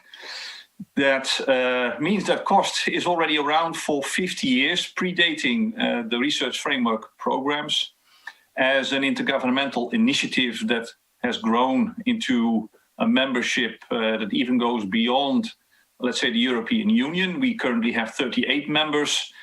You clearly can see our membership indicated on the map, and the countries indicated in green are countries that we call, in our jargon, the inclusiveness target countries. These countries go a little bit beyond what is specified as widening countries. For example, we see Turkey there. We have several Balkan countries, actually all Balkan countries, in our membership, and Kosovo, under the specific United Nations status, is participating as a so-called near neighbor country. But apart from that, Israel is a cooperating member. South Africa is a partner member in our COST constellation. So this is how we have developed ourselves over the past 50 years. Next, please. Now, what we, in concrete terms, do is to support networks that we call COST actions. We currently have nearly 300 of those networks running. They typically organize training schools, short-term scientific missions. There is also a possibility to, of course, organize your conferences, your working group meetings, etc. Our total envelope for Horizon 2020 was 300 million, which was broken down per action into a budget of a bit less than 135,000 per year. I have to stress two things. First of all, this is not to cover the research activities itself, hence salaries. So this is only for the networking that I just explained, conferences, training schools, short-term mobility. At the same time, I can say that for the next, let's say, framework program, this annual budget will increase. We have received a bit more budget from the European Community funds as part of the widening part, in which we are now fully integrated as a core instrument. The average budget will go up, but also the number of actions that we can support. So that's very good news. Next, please. How it works, and this is a bit animated, so I have to ask the colleague on the other side to synchronize a bit with me, but I will give you the signal. Obviously, and as is the case in any, let's say, proposal, it starts with a good idea, and in this case, we have a main proposer from Portugal. Next. And the main proposer is able to organize a group of proposers. In cost, you need to have at least 7 countries involved. Next, please. But the unique thing about cost is once your proposal is approved, it's not that you necessarily carry out the proposal or implement the proposal largely with the same group. The uniqueness of cost is that we are extremely open. And through the network of national coordinators, that are the equivalents of the NCPs, we nominate, let's say, researchers from all the countries that are a member of COST. And that allows for a very open and inclusive approach. Next, please. This illustrates that over, let's say, a period of time, the number of participants have grown. But it is very clear, if you look at the color coding, that the top part, marked in green, indicates, let's say, the share of researchers from inclusiveness target countries. So you can see very well that we have developed a very inclusive outreach, in particularly also to the for the countries that are, let's say, less developed in terms of their research and innovation infrastructure. Next. We do put some specific, let's say, effort in this, and I will just break it down in a couple of components. First and foremost, we organize info days. Targeted info days, so we go into, or let's say also in an online fashion, we engage with the local community together with the national, COST national coordinator. And I participate myself then also in a back-to-back meeting with a high-level representative, often in the ministry, to make sure that the COST program and its benefits is on the radar. And that is how we are able to, let's say, mobilize either proposals or people who would like to participate in running networks that we have. So that's on the Info Day side, and today there is an Info Day in Widening, so I'm very happy to be part of that. Then when it comes to proposals, we have an eligibility criterion that at least 50% of the proposers group should come from an ITC country. Of course, external experts can come from those countries. And at the end of the day, when we have done, let's say, our evaluations, and we have a range of proposals that more or less have an equivalent score, there is indeed an extra step that in case of an equal scoring, let's say, proposals that have a better approach on inclusiveness for the inclusiveness target countries get preference. So when it comes to cutting off, let's say, the risk based on available funding, that is a mechanism that also helps promoting participation from those countries. Now, once the actions are running, one of the possibilities to grow also as an individual participant is that you can receive all different kinds of trainings.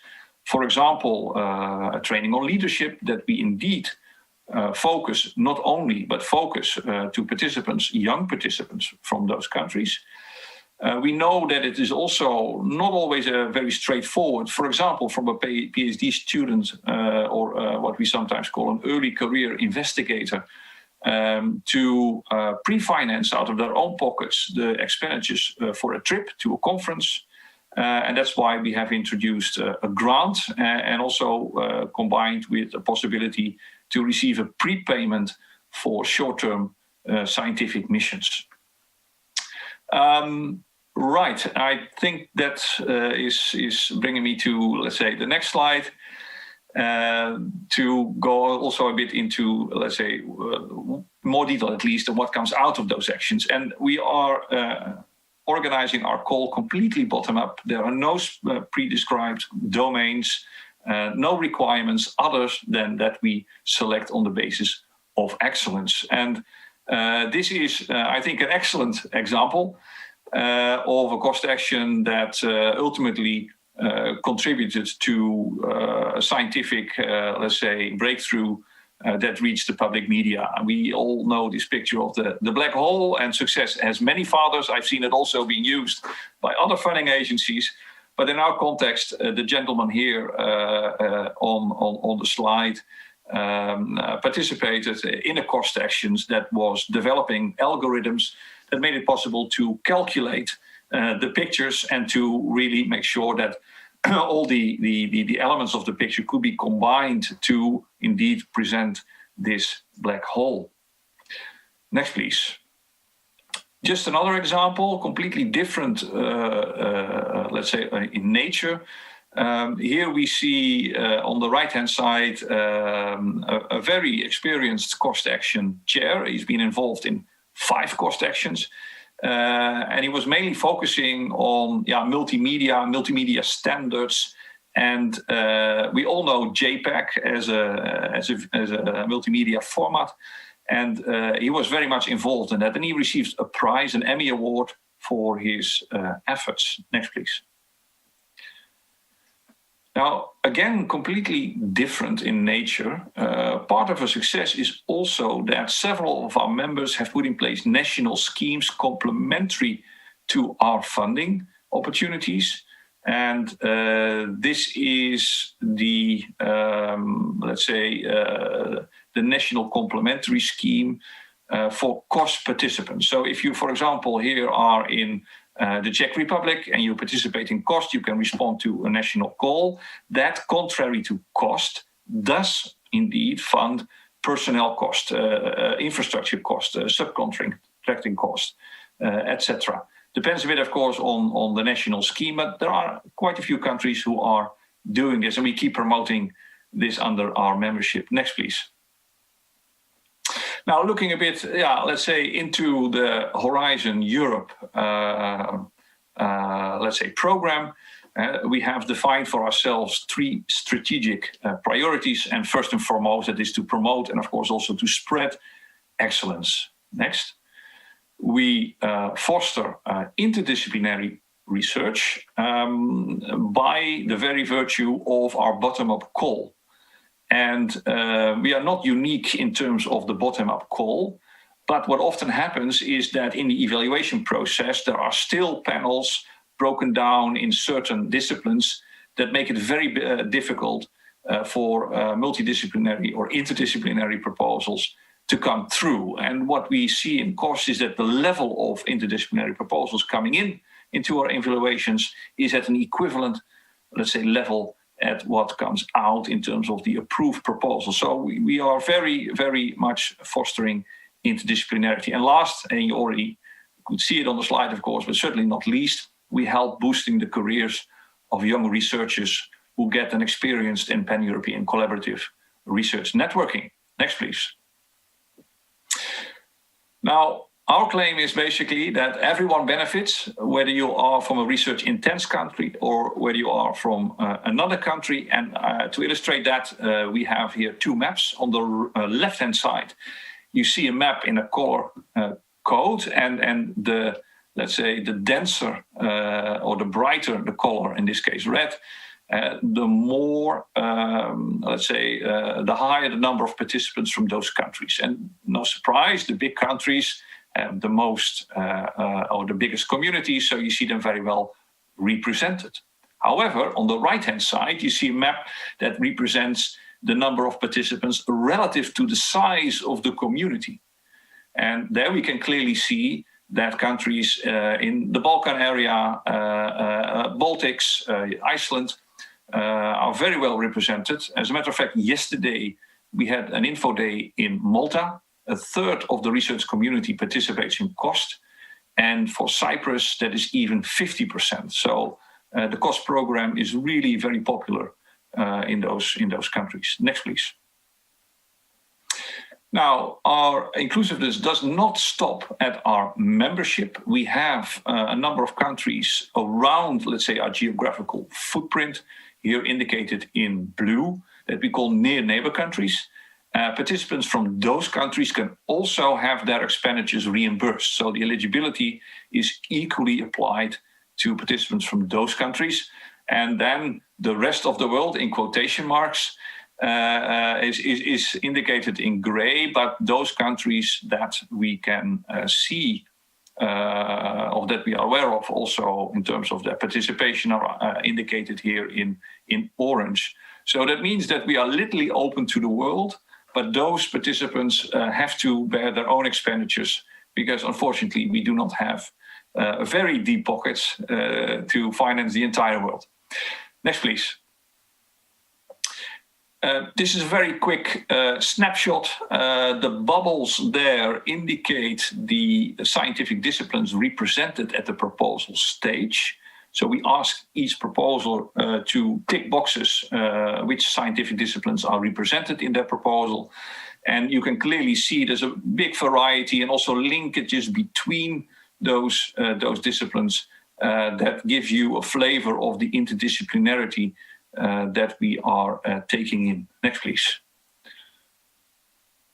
Now, third strategic objective, the boosting of careers, can very simply be illustrated by means of a so-called career ladder. So we have here students, postgraduates, all the way up to a full professorship, at least in an academic environment. And in green, you see, let's say, complementary grant schemes that are typically geared towards those career stages.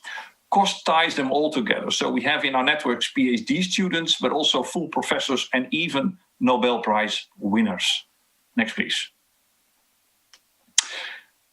This is to illustrate that indeed we have many young researchers participating. The age categories are represented here. And if you look at the color coding, that represents the gender balance. I think we are doing extremely well, and we have already taken very well note of the gender equality plans that are being promoted, and also, of course, will do so in Horizon Europe. Next, please. So the very core of the business is, of course, supporting cost actions. I already mentioned conferences, training schools, short-term scientific missions, all different kinds of dissemination activities. We recently, and I'd just like to highlight that, introduced virtual networking grants. So I really invite you to also explore that. But on top, next, we offer all different kinds of value-added activities. I mentioned the Cost Academy already. But let me also point out that an action after its 4 years can apply for an add-on grant. They get an extra year to explore innovation potential, either to get direct investment or to hook up to other, let's say, funding schemes. Next click, please. And just to illustrate that, that could potentially be, let's say, a synergy, a proof of concept grant. They could go into the KICS or maybe even the EIC. On the other side, cost science-informed policy advice. We have altogether a community of 45,000 active participants. And whenever there are, let's say, cases where policy advice is given, for example, in fora like SAPEA or by the Joint Research Center, we are also asked if we have the suitable profiles that could participate. And also we have organized, let's say, a group to focus on what is good practice. How do you actually formulate a policy brief if you are a researcher? We have several actions that went to the European Parliament, for example, to deliver their policy briefs. It was quite successful. Finally, I'd just like to take one more example here, Cost Connect. These are stakeholder events grouped around topics that are high on the EU policy agenda. For example, the topics of the mission, Green Deal. And we typically bring together groups of cost actions that are active in those fields, plus other stakeholders, not the least several Commission services or European members of European Parliament, to discuss the latest developments and possibly providing an outlook to upcoming calls. Next, please. Then, apart from, let's say, the core business, the added value activities, I really would like to point out the virtue of networking that is transformed very often into proposals groups that are submitting proposals elsewhere in the framework program. And as a matter of fact, we do measure by querying our action chairs the number of proposals that are submitted elsewhere, but also we ask them how many proposals were actually successful. And it appears that the success rate is at least 37%.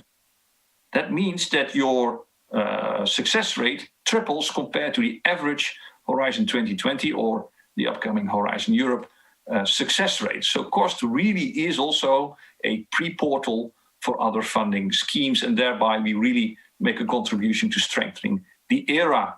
And next slide, and then I will slowly but surely come to an end. Next, please. Next click. The key takeaway here in terms of our impact beyond the program itself is that every year about 60 of our cost actions end their journey.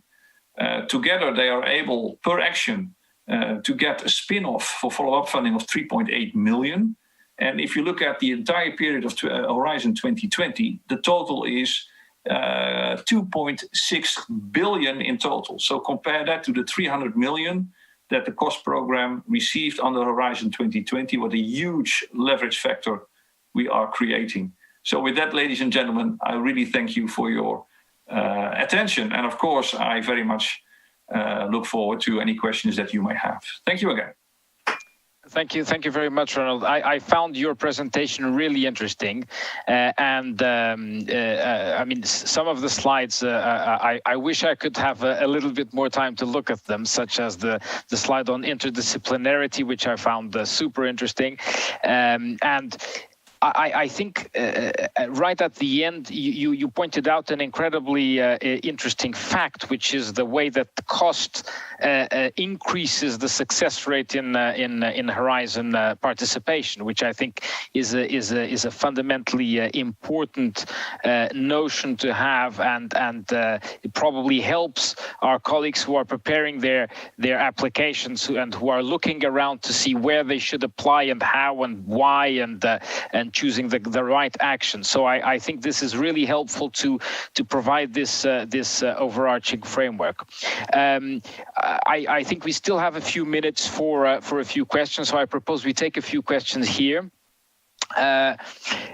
Is there a transparent page where calls for proposals are published? Is it difficult to find information on open calls on the COST web page?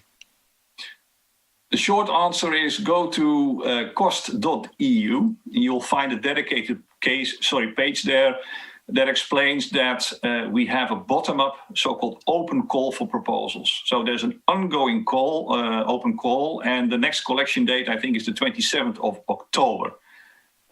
So it is completely giving you the freedom to make a proposal in any scientific discipline, whether it is interdisciplinary or also monodisciplinary. I just wanted to make sure that monodisciplinary proposals are not a priori, let's say, unwelcome. On the contrary. We are about to publish also our simplified cost action rules. I think it's not unimportant to say we have cut down, let's say, the number of documents to read from 7 to 1. And clearly we have minimized the number of let's say, pages also, and it is much clearer and much more straightforward. So, but this is going to be published in just a few weeks from now. So you also know in more detail what you're buying into, particularly if you're, for example, a grant holder. No, that's super important, of course, that effort in simplification, and our applicants are generally very attentive to that. That also relates here to another question that I see on the screen. Is there a template for the cost proposal? Yes, there is a template. The proposal can be submitted electronically in our eCost system.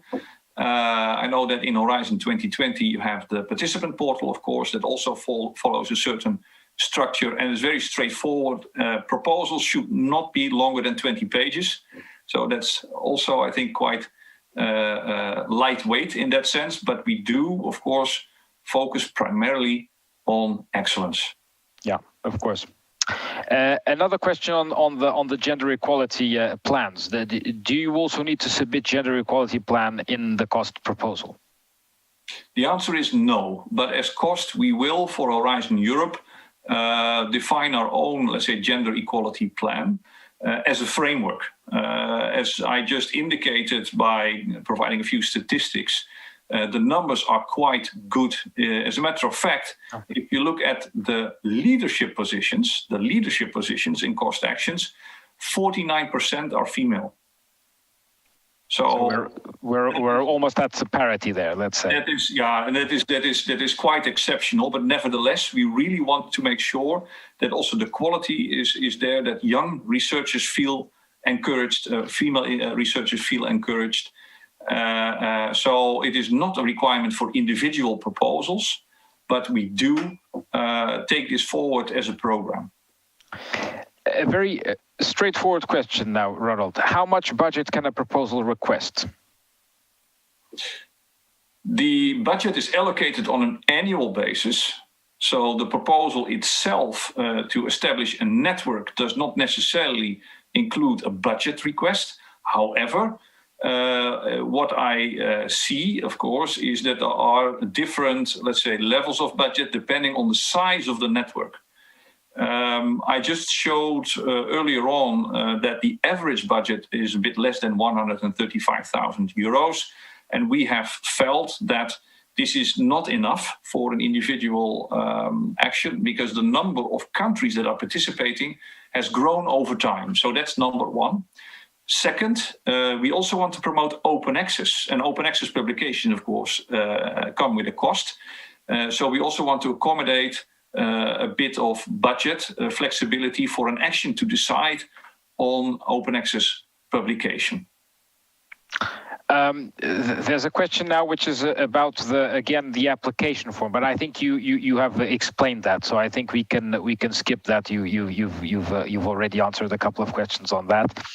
Now on SMEs, how can SMEs participate in the cost action? What are the benefits for SMEs? Of course, SMEs are always one of our important actors, and we tend to pay a lot of attention to SMEs. So what could you say about that, Ronald?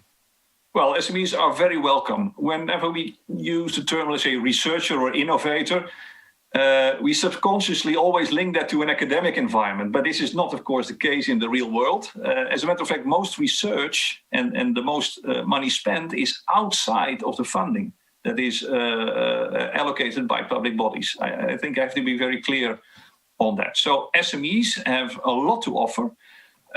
We do have, I think it's around 5% at the moment, of our total, let's say, community coming from SMEs. And we have done, I think it was 3 years ago, a focused impact study on, let's say, non-academic participants, so including SMEs. And the value for them lies in the fact that in a cost action, it is only about networking and not about the research itself. So that means that they do not get, let's say, entangled in conversations about intellectual property rights as much as in a classic research, let's say, project. So they can freely tap into the conversations and meet researchers, their peers, exchange ideas, and take that back home again. And it's not only SMEs, by the way. We also have some actions with really Fortune 500 companies. But it is, of course, not the majority of the actions participants that we have. So very welcome. Thank you, Ronald. What is the difference between primary and secondary proposer? What privileges does the primary proposal have?